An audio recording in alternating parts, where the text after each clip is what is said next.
Dan seperti tadi kami sampaikan pemirsa bahwa tema dalam Hari Bayangkara ke-78 ini sangat terkait dengan bagaimana transformasi percepatan ekonomi atau lengkapnya adalah Polri Presisi mendukung percepatan transformasi ekonomi yang inklusif dan berkelanjutan menuju Indonesia Emas. Nampaknya ada banyak kata kunci di sini yang begitu penting dan menarik untuk kita dalami bersama pemirsa, apalagi jika dikaitkan dengan peran sentral dari Polri seperti yang tadi disampaikan oleh Presiden Joko Widodo dalam amanatnya. Dan untuk membahas lengkapnya terkait dengan Hari Bayangkara ke-78, apa saja yang sudah Polri kerjakan sepanjang 1 tahun terakhir ini, kemudian apa tantangan kedepannya dan kemudian strategi dari Polri untuk menghadapi berbagai tugasnya. Saya tidak sendiri, saya sudah bersama dengan seorang narasumber, bersama dengan Karopenmas Divisi Humas Polri, Brigjen Polisi Trunoyudo Wisnu Andiko. Selamat sore, Pak Truno. Selamat sore, Mbak Marcel. Selamat Hari Bayangkara, Bapak. Terima kasih, semoga selalu di hati masyarakat dan menjadi harapan masyarakat selalu untuk lebih baik melayani. Baik, amin. Terima kasih Pak Truno telah bergabung bersama kami di sini. Sudah izin sebentar ya Pak untuk wawancara terkait mendalami Hari Bayangkara ke-78. Tadi kita sudah dengarkan bersama ya Pak, ada apresiasi dari Presiden Joko Widodo terkait dengan kiprah Polri sudah menginjak usia 78 tahun ini. Saya pertama akan ke tema terlebih dahulu Pak, ini cukup menarik karena dikaitkan dengan transformasi ekonomi ke depannya. Mengapa kemudian ekonomi ini menjadi tema pokok dalam Hari Bayangkara ke-78? Baik, terima kasih Mbak Marcel.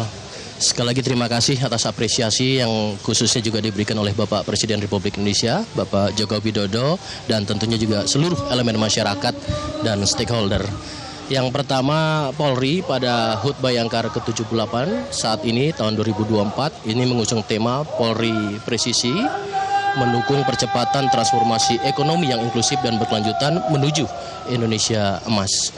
Kita ketahui pada tahun-tahun yang lalu sangat berat ketika ada COVID-19, bangsa Indonesia ini terus menggeliat secara ekonomi ya. Khususnya kita juga ketahui pada tahun yang awal di 2024 kita menghadapi beberapa agenda-agenda nasional, internasional serta kalender-kalender Kamtibmas masyarakat. Yang pertama pada saat pemilu tentu Polri juga mengawal bersama TNI dan stakeholder lainnya, kemudian juga pada saat kalender ada operasi ketupat Lebaran, dan juga baru saja kita juga menyelesaikan agenda internasional seperti World Water Forum. Tentu ini menjadi bagian tadi Bapak Presiden juga menyampaikan terkait dengan tantangan global dan juga kompetisi global di bidang ekonomi. Tentu salah satu pilar dalam amanah Undang-Undang Nomor 2 tahun 2002 tentang Kepolisian Negara Republik Indonesia, Polri diamanahkan untuk memelihara keamanan dan ketertiban masyarakat, salah satunya bahkan juga pelindung, pengayom, dan penegakan hukum. Tentu ini bertujuan untuk Harkamtibmas dan juga selain itu juga mendukung perekonomian bangsa Indonesia sehingga lebih menggeliat, dan terutama di mata dunia internasional. Kemarin kita baru selesai event internasional, ini menjadi suatu kepercayaan kepada bangsa Indonesia dari dunia internasional bahwasannya Polri bersama seluruh stakeholder termasuk TNI mampu menjaga stabilitas keamanan, sehingga ini membuat bagaimana transformasi ekonomi yang inklusif dan berkelanjutan menuju Indonesia Emas tahun 2045. Begitu Mbak Marcel. Menjadi begitu penting ya Pak, karena tadi juga mengutip Presiden Joko Widodo bahwa posisi Polri ini sangat sentral di tengah masyarakat. Ekonomi yang maju, yang stabil tentu membutuhkan kondisi keamanan yang juga paling prima ya Pak. Nah kalau kita melihat ke depannya juga ini ada beberapa agenda yang tadi disebutkan Pak Presiden juga ya, bahwa ada pilkada serentak, kemudian tentunya menjaga Kamtibmas sehari-hari, baik itu di lingkungan yang terkecil sampai di level nasional, bahkan mengantisipasi kejahatan-kejahatan transnasional. Nah, bagaimana kemudian Polri menunjukkan adanya komitmen yang semakin diperbaiki, semakin ditingkatkan di momentum Hari Bayangkara ini, Pak? Baik, terima kasih Mbak Marcel. Pertanyaan yang bagus sekali. Tentu Bapak Kapolri, Bapak Jenderal Listio Sigit Prabowo selalu menekankan tentang tantangan global ini. Ya, perkembangan tadi salah satunya disebutkan juga ada tantangan terkait dengan teknologi. Ya, ini kan suatu perkembangan yang borderless, artinya semua masyarakat bisa mengakses ya, kemudian juga dunia internasional bisa mengakses. Salah satu strateginya tentu bagaimana dari aspek internal Bapak Kapolri menekankan sumber daya manusia yang unggul ya. Yang unggul ini adalah Bapak Presiden pada saat rapat pimpinan nasional di TNI Polri juga menekankan bahwa institusi Polri harus menjadi institusi pembelajar yang adaptif. baik terhadap teknologi, tantangan segala yang bersifat global, regional maupun nasional, ini menjadi bagian untuk peningkatan sumber daya manusia terhadap eksternal yang akan kita hadapi, dan tentu ini menjadi kompetensi global ya terkait dengan ekonomi tadi, seperti itu Mbak Marsha. Artinya kata kuncinya juga tadi ya Pak, adaptif menghadapi tantangan-tantangan yang ada baik di dalam maupun secara global. Kembali ke tema Pak, ini kan kita bersama-sama mengusung Indonesia Emas tahun 2045. Bahkan ini juga menjadi agenda pembangunan jangka panjang dari pemerintahan kita. Apa sebetulnya makna dari Indonesia Emas untuk Polri Pak? Ya, tentu pencapaian Indonesia Emas 2045 adalah suatu visi bangsa Indonesia. Jadi di situ include seluruhnya, inklusif ya, tanpa satu pun, tapi seluruhnya menyertai bersama-sama menuju Indonesia Emas. Harapannya adalah menjadi negara yang kuat ya, tadi di bidang tentu stabilitas ekonomi, kesehatan, pendidikan, dan tentu apa yang menjadi cita-cita dalam Undang-Undang Dasar 1945. Nah, tentunya Polri di sini tidak sendiri, tadi juga ditekankan terkait dengan kerjasama kolaboratif. Tentu Bapak Kapolri selalu menekankan terkait dengan bekerja secara kolaboratif. Tentu penguatan-penguatan ini akan menghasilkan aspek keamanan ya, tentunya yang menjadi lebih optimal.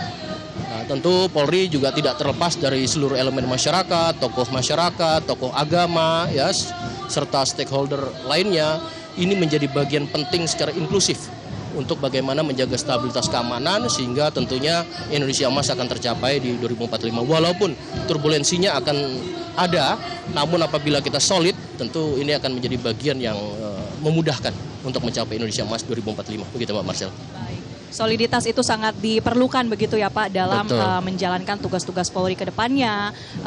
Sejak awal ya, pertama Polri kemudian berdiri sampai di usia 78 tahun ini. Nah, berbicara soal bagaimana penguatan SDM dari dalam Polri juga, ini kita akan kembali melihat ya Pak di lapangan saat ini yang sedang berlangsung. Ini adalah dari Korps Drum ya Pak, Drum Korps, penampilan dari Akademi Kepolisian. Nah, kita melihat berarti ini adalah calon-calon pemimpin Polri ke depannya ya Pak, para taruna dan taruni kepolisian.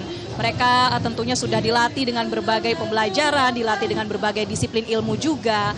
Nah, kita lihat bersama ini jadi salah satu persembahan tentunya ya di Hari Bayangkara ke-78. Nah, kalau kemudian kita kaitkan Pak dengan tantangan di Indonesia Emas 2045, apa kemudian bentuk Polri terus menempa SDM untuk bisa menghadapi tantangan global ke depannya Pak? Ya, tentunya Bapak Kapolri juga menekankan terhadap sumber daya manusia. Dalam hal ini ada asisten Kapolri di bidang SDM. Mekanisme dari mulai awalan ya, dalam skema awalan rekrutmen kita mencari putra-putri terbaik sebagai calon-calon anggota Polri ya, berbagai bidang, dari mulai Tamtama, Bintara, Perwira, dari berbagai sumber. Ini sudah menjadi bagian daripada secara skemanya adalah humanis ya, kemudian juga unggul ya, sehingga semua yang diharapkan pada saat proses pendidikan sampai dengan nanti menjadi anggota Polri dan calon pimpinan Polri, bahkan ini menjadi pembelajaran yang luar biasa. Tadi Bapak Kapolri juga mengharapkan semuanya adalah adaptif ya. Tadi Bapak Presiden menekankan sebagai institusi pembelajar yang adaptif, tentu tantangan ke depan ini menjadi bagian secara inklusif. Tadi kami sampaikan baik yang kami yang di senior ya, kemudian di tingkat perwira menengah, PAMA, sampai dengan calon-calon anggota Polri ini menjadi bagian yang pembelajar ya, terkait dengan tantangan global, tantangan yang bersifatnya teknologi, kejahatan, transnasional crime ya. Tentu ini menjadi tantangan tersendiri dalam penegakan hukum, di mana peningkatan kompetensi Bapak Kapolri selalu menekankan di bidang seluruh fungsi-fungsi utama atau fungsi operasional ya, khususnya di Bareskrim, di Baintelkam, kemudian di Korsabara, Bimas. Nah, ini tidak menutup semuanya harus menjadi bagian yang inklusif, yang kemudian bisa melakukan memberikan pelayanan dan perlindungan kepada masyarakat yang paling utama, dan tentunya penegakan hukum tujuannya juga kembali kepada pemeliharaan keamanan dan ketertiban masyarakat bangsa Indonesia. Begitu Mbak Marcel. Dan bertepatan juga Pak dengan Hari Bayangkara atau Hari Ulang Tahun, ini kan artinya momentum untuk berefleksi juga ya, apa yang sudah Polri kerjakan sepanjang 1 tahun terakhir ini. Bagaimana evaluasinya Pak? Alhamdulillah penilaian tentu dari eksternal. Kami membutuhkan cermin. Terakhir dari survei ya, tadi juga disampaikan oleh Bapak Presiden Republik Indonesia mencapai 71,3%. Artinya ada peningkatan kepercayaan dan kinerja dari Kepolisian Negara Republik Indonesia. Ini kami ucapkan terima kasih, apresiasi dari masyarakat. Tentu ini menjadi bahan kami tetap melakukan evaluasi dan memberikan pelayanan dan perlindungan yang terbaik, penegakan hukum yang lebih transparan dan berkeadilan, dan tentunya juga dalam rangka keamanan dan ketertiban masyarakat. Terkait langkah-langkah, kita masih ada satu agenda di tahun 2024 ini adalah pilkada ya. Tentu kembali lagi Polri akan bekerja secara kolaboratif. Seluruh elemen masyarakat akan terlibat sebagai cooling system. Tadi disampaikan oleh Bapak Presiden.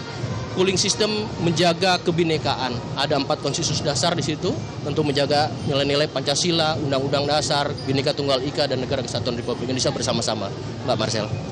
Artinya pilkada serentak nantinya ini tentu juga menjadi ujian begitu ya Pak, bagi netralitas Polri, bagi independensi dari Polri juga, integritas yang tentunya harus selalu dipegang oleh setiap institusi. Nah bagaimana kemudian nanti memastikan ya Pak, pilkada serentak ini seluruh jajaran Polri dari pusat sampai ke daerah menjunjung tinggi netralitas?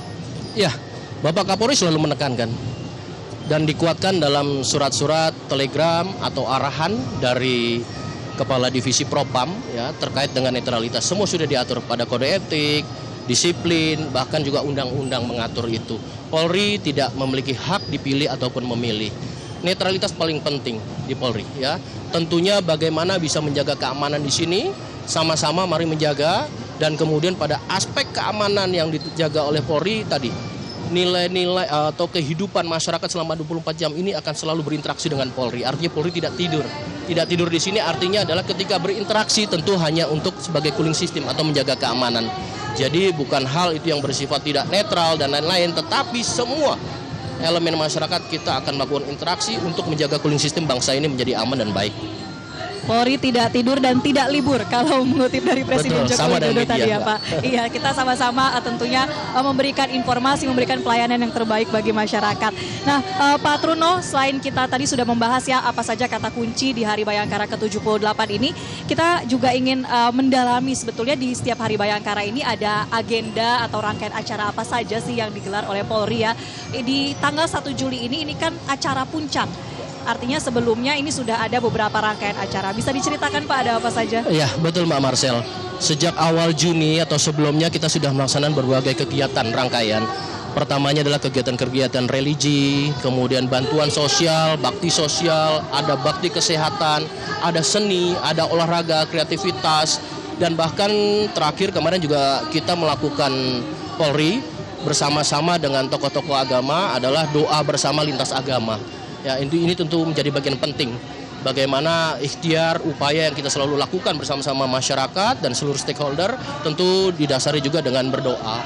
Nah, kemudian juga kami melakukan ziarah melihat dari tokoh-tokoh pahlawan kita yang terus kita junjung tinggi bagaimana untuk mempedomani sehingga Polri lebih baik ya, melihat dari perjuangan para pahlawan kita. Dan kemudian saat ini 1 Juli tepatnya 2024 di Monas diadakan puncak acara yaitu upacara, dan kemudian nanti setelah ini akan ada syukuran ya, wujud syukur kita bersama dengan masyarakat, dan kemudian juga dilanjutkan berbagai kegiatan seperti kami menyiapkan ada pesta rakyat dalam artian menyiapkan booth-booth untuk masyarakat sehingga masyarakat bisa berpesta. Artinya dalam artian pesta di sini adalah pesta yang bagaimana membantu masyarakat sehingga ini bisa dirasakan kehadiran Polri ada di tengah-tengah masyarakat. Begitu Mbak Marcel. Malam nanti ada pesta rakyat ya Pak, dan ini terbuka Pak untuk bisa didatangi. Betul sekali Mbak. Jadi kita menyiapkan 150 booth dan juga ada beberapa booth lainnya seperti pameran ya. Tentu silakan kepada seluruh masyarakat untuk hadir melihat, dan alhamdulillah di sini kami siapkan juga beberapa makanan, minuman yang gratis, dan tentunya ini menjadi bagian bahwasannya Polri semakin dekat dengan masyarakat, Mbak. Kita juga sejak siang tadi Pak sudah melihat ini banyak sekali sebetulnya yang hadir ya di kawasan lapangan Silang Monas ini, dan tadi seperti Pak Truno sampaikan juga sudah ada kegiatan agama, bakti sosial, bahkan ada kegiatan seni budaya juga ya Pak dalam rangkaian Hari Bayangkara tahun ini. Tapi ada satu acara nih Pak yang selalu menarik perhatian khususnya pribadi untuk saya ya Pak, adalah Hugeng Awards. di tahun ini juga akan diberikan ya Pak Hugeng Awards. Betul sekali. Bagi para anggota Polri yang berprestasi. Ini kalau kita bisa sampaikan juga bahwa ini adalah salah satu bentuk penghargaan juga ya Pak untuk mendiang Jenderal Hugeng, Kapolri kelima di tahun 1968. Mungkin bisa diceritakan Pak, seperti apa sebenarnya sosok Pak Jenderal Hugeng bagi kepolisian di masa kini Pak? Iya, kita patut menghormati ya pahlawan dan juga tokoh di Polri. Pak Hugeng ini bagian daripada role model yang tentu tidak hanya di internal kami, tetapi di eksternal juga mengakui. Artinya beberapa sudut-sudut yang tidak terliput dalam dunia kekinian masih banyak. Bapak Hugeng yang mungkin pada salah satu sisi dari Pak Hugeng ini bisa kita lihat. Dan ini sifatnya dari eksternal, menilai. Kemudian memberikan kepada kami dan mengapresiasikannya kepada kami. Dan kemudian Bapak Kapolri memberikan suatu acara apresiasi kepada Polri Bayangkara yang terpilih menjadi beberapa seperti inovatif, ya, kemudian berintegritas. Ini tentu menjadi bagian penting untuk tetap menanamkan nilai-nilai yang dimiliki oleh Pak Hugeng. Tentu masyarakat juga ini menjadi harapan utamanya. Begitu Mbak Marcel. Ya, menjadi harapan tentu apa yang kemudian mungkin sering viral, apa yang sering menjadi keluhan dari masyarakat ini sebetulnya masih ada insan-insan dari Polri artinya ya Pak yang kemudian memiliki komitmen kita harapkan seperti mendiang almarhum Jenderal Hugeng yang tentunya juga begitu berprestasi dan begitu memiliki integritas ya Pak. Nah ini juga masih akan ada ya Pak rangkaian acara ke depannya dalam rangka Hari Bayangkara ke-78. Ada apa saja Pak yang disiapkan dan bagaimana pelibatan masyarakat di Hari Bayangkara tahun ini? Iya, tentu Polri akan terus melakukan perbaikan-perbaikan, peningkatan-peningkatan ya dalam aspek pelayanan, perilaku, penegakan hukum. Bapak Kapolri juga selalu menekankan bahwasannya kita menjadi organisasi yang terbuka. Organisasi modern adalah organisasi yang terbuka. Artinya Bapak Kapolri menekankan selalu mengatakan Polri tidak anti kritik. Silakan berikan kami masukan yang sifatnya konstruktif. Karena Polri ini juga milik masyarakat dan bangsa ini. Kebaikan Polri juga tentu menjadi bagian daripada sumbangsih daripada masyarakat. Dan tentunya media melakukan kontrol sosial yang baik. Dan selama 24 jam juga stakeholder, tokoh-tokoh masyarakat, seluruh elemen masyarakat melakukan kontrol sosial terhadap kami. Bapak Kapolri di sini menginginkan harapannya adalah menjadi organisasi yang modern, artinya adalah organisasi yang terbuka untuk tidak anti kritik. Begitu Mbak Marcel. Pak Truno dan juga pemirsa, kita masih akan kembali dalam live event Hari Bayangkara ke-78. Masih ada sejumlah pembahasan terkait dengan apa yang menjadi tantangan dari Polri ke depannya di usianya yang ke-78. Untuk itu pemirsa tetaplah bersama kami di live event Hari Bayangkara ke-78. Jelajahi cara baru mendapatkan informasi. Download Metro TV Extend sekarang.